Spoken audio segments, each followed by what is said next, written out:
Hello and welcome. You're watching the France 24 debate. I'm François Picard. Night's fallen on Mitzpah Hila, where Gilad Shalit's enjoying his first night home. The 25-year-old Israeli army conscript abducted in a daring cross-border raid from Gaza back in June 2006. He's now free.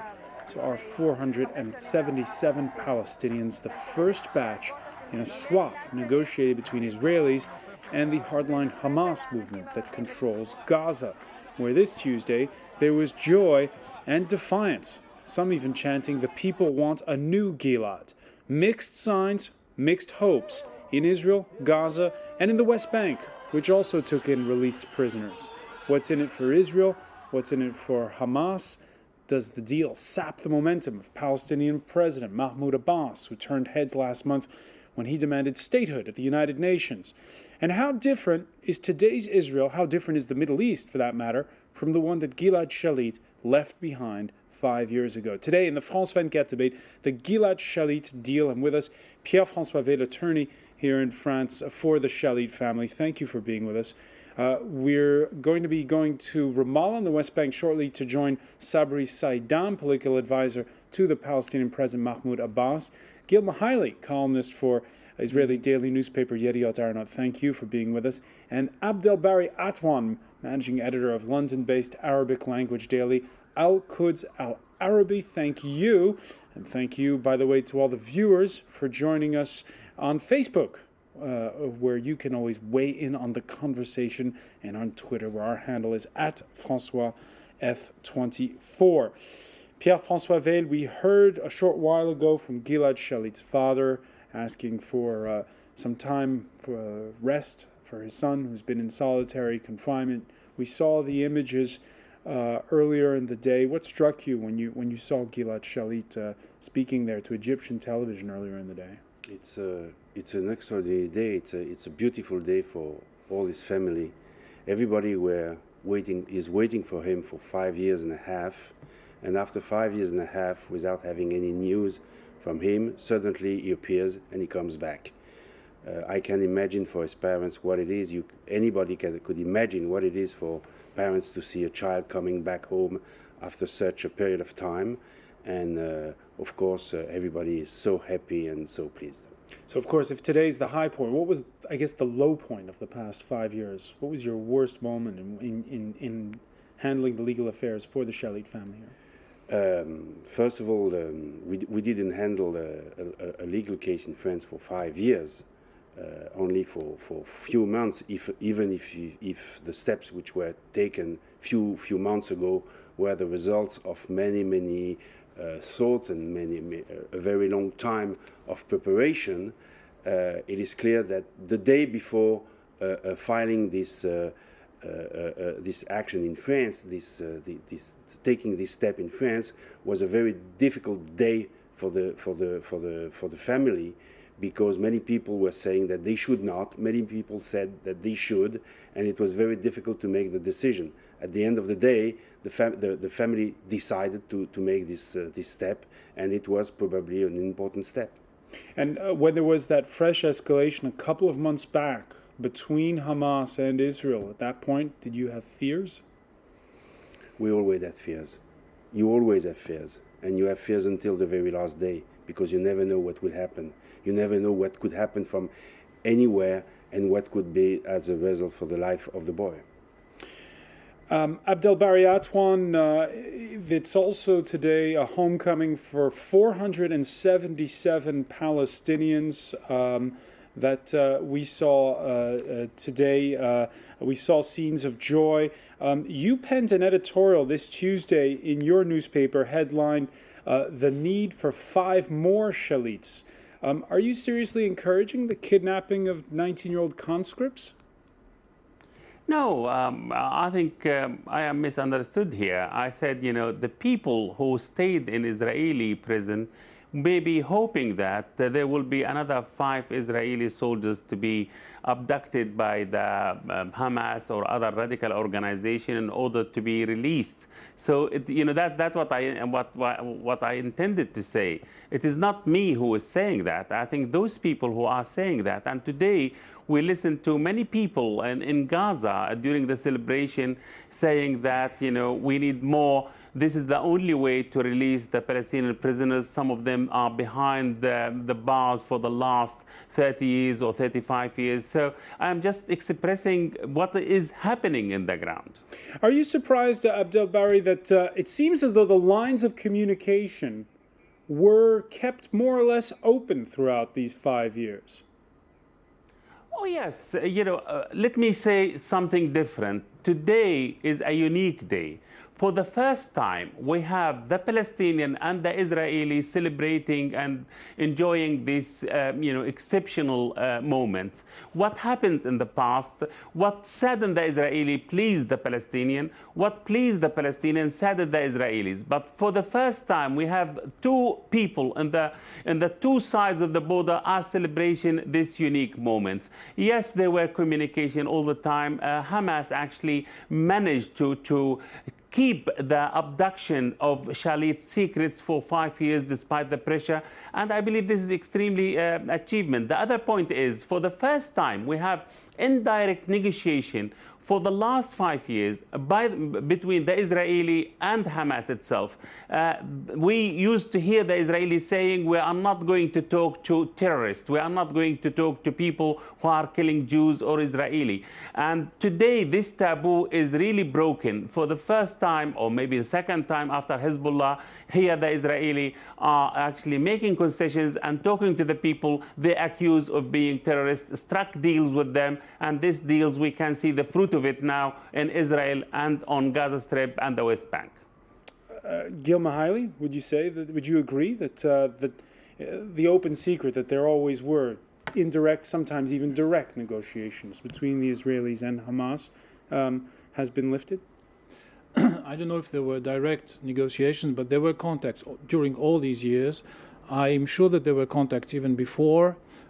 When people say in Israel we'll never talk with Hamas because they don't recognize Israel, because they want to continue the fight, and because they want a Palestine over all of the territory of Israel, they don't mean that they don't negotiate a truce with the enemy, that they negotiate a deal to exchange prisoners with the enemy. What they are talking about is about out-front diplomatic negotiation that today are exclusively with the Palestinian Authority, with the government in Ramallah. And what could be a positive point about this agreement? We all talk about the exchange of prisoners, but there were other chapters in this agreement. I think that the relationship, not direct, but the relationship between Israel and the Gaza entity will change. I don't think that Israel will continue to block Gaza as it did the last 5.5 years. Really? You think that the sealing off of Gaza is going to be eased? Yes, I think so. What makes you say that? What I read what Hamas leaders said. I read in the Israeli press what Israeli sources said, that there are other. This is a comprehensive deal. There is a Egyptian dimension to the deal. Israel expressed its regrets for the killing of Egyptian soldiers a month ago. They will probably negotiated the release of an Israeli American suspected of espionage in Egypt. They will probably do it a few weeks ago in order not to tie the two, but everything was negotiated in a package. There was a Turkish involvement, a lot of goodwill from Ankara, and if we know what was the relationship with Israel and Turkey the last few months, it is also a sign that everyone wants to move forward. All right. So there's also what's said and what's done in practice. I want to get back to the point about who did the negotiating. First, though, let's hear from Gilad Shalit. Egyptian television asked him about the more than 4,000 Palestinian prisoners still held by Israel. Here's what he had to say. I would be very happy if they were all freed, so they can go back to their families and their land. I would be very happy if this was to happen. What are your plans for the future? I hope this deal will help us reach peace between the Israeli and Palestinian sides and support cooperation between the two sides. All right. He hopes that this can be the spark for peace. We heard both Gil Mihaly and Abdelbari Atwan see the glass half full. When we asked you, though, the viewers, well, that wasn't always the case. Hope for peace? Well, Nirvana on Twitter echoes the sentiment of a lot of viewers. I always love debates on France 24. So far, so good. But save your breath this time. The answer is no. A lot of people very skeptical about the chances of this coming to anything. Of course, there have been many false starts. And I get back now to the point that Gil was making. Whether who can own the bragging rights to the happy ending that's begun to unfold this Tuesday. We heard also Palestinian prisoners expressing their thanks, and most notably to Egypt. Thank God for this exchange. It's very honorable for our people and our movement, and for all Palestinian people. Thanks to the Egyptian government, who have made a lot of effort, and we thank the Egyptian people for standing by us. All right, so Gil Mihaly mentioning the Turkish connection. We've heard from all sides. Just before we went on air, we heard the leader of Hamas, Khaled Mashal, thank Egypt, just as that prisoner just did. We've also know Abdelbari Atwan that the Germans have played a hand in mediation efforts in the past. Who do you think is responsible for bringing this? Who really was the key broker in all of this? The revolution of Egypt, the spring of the Arab world. I think now the map is changing, the political map is changing, a new element emerged, a new government in Egypt actually established. So I believe this is the turning point. The Hamas trusted the new regime in Egypt more than the previous one. So they were very flexible to actually make concessions and to make this deal, comes through. The other point is, because the situation in Syria, we know that Hamas was actually under a lot of pressure from the Syrian side, and they tried to avoid making concessions which could help the previous government of Egypt, Hosni Mubarak government of Egypt. Now Hamas actually is relieved. There is no pressure on it. They want to establish good relation with the Egyptian regime, the new Egyptian revolution, the new Egyptian regime, the higher military council, and they decided to give this gift to the new regime in Egypt. I think this is the turning point. Yes, there was a role of the German negotiator or mediator. There was a role for the Turks, but I believe the major role was actually the Egyptian role and the change in Egypt, which actually made this deal, materialized and to have a happy ending, the way we have seen, in Ramallah, in Tel Aviv, and in Gaza. So I think the turning point is the Egyptian changes, the revolution of Egypt. But Abdelbari Atwan, you mentioned a moment ago Syria. Syria is where obviously the leader of Hamas, Khaled Mashal, collects his mail currently. Did they weigh on these negotiations, the Syrians? And do you see the Hamas leadership keeping its headquarters in Damascus? Well, I believe the Hamas leadership is struggling now. They don't know what will happen in Syria. Syria is facing a turmoil now, and it is isolated in the Arab world, and we have seen the emergency meeting of the Arab foreign secretaries actually giving the Syrian 2 weeks mandate to impose the reforms, or they will face, a lot of isolation, maybe some sort of resolutions to kick Syria out of the Arab League.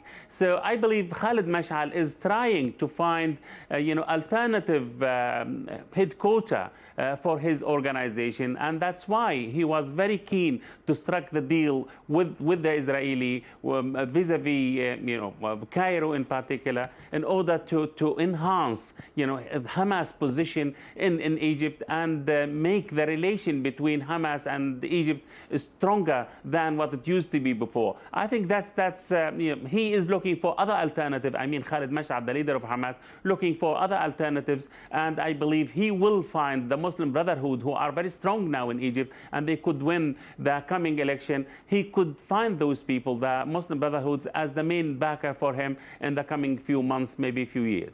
Gil Mihaly, the Muslim Brotherhood doesn't talk the same talk as the people in Damascus. Will that influence Hamas? Will Hamas become a more moderate force if they change their billing address to Cairo? I don't know.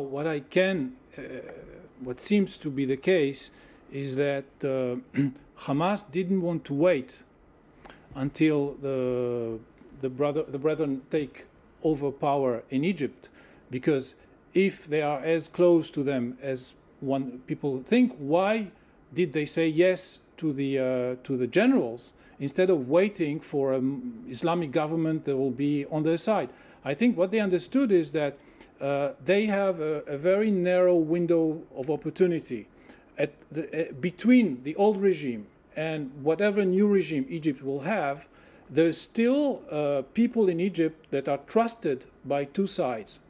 I don't think that a Muslim Brotherhood government in Egypt would have been able to strike a deal, because it wouldn't have the confidence of Israel. Pierre-François Feld, did you have a sense that there was this narrow window, that time was perhaps running short? We always expected a narrow window. We didn't know when it would be, but we expected it. What I would like to express, not being a politician, is what we saw from the images you showed us.